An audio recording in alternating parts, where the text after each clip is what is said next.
Камрабзе, друзья, с вами снова я, Давид. А это Денис, тот сказочник из оккупированной Абхазии.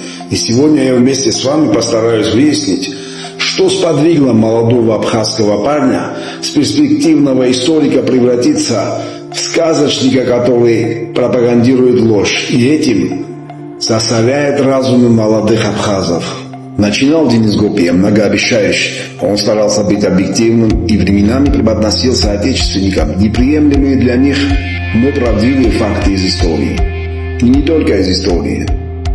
Примерно такие. 1-1 Абхазия выиграет Грузию. Сегодня у меня есть сомнения по этому поводу.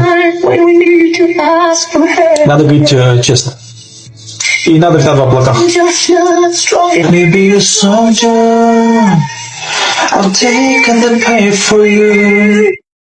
Грузины как народ сформировался на Кавказе. Вот и все. Мы тоже временами, это очень древние времена, и тоже наши предки туда пришли. В итоге Денис стал объектом психологического насилия со стороны своих соплеменников. За языком следи своим, ты тут уже наговорил, что абхазы якобы пришли. Да. Ты что думаешь, ты, здесь доктор исторических наук у нас в Абхазии, что ли? Или что ты, директор АБНИ, что ли? Я тебя завтра в АБНИ поведу, там тебе объяснять. После всех этих баталий Денису пришлось оправдываться и извиняться.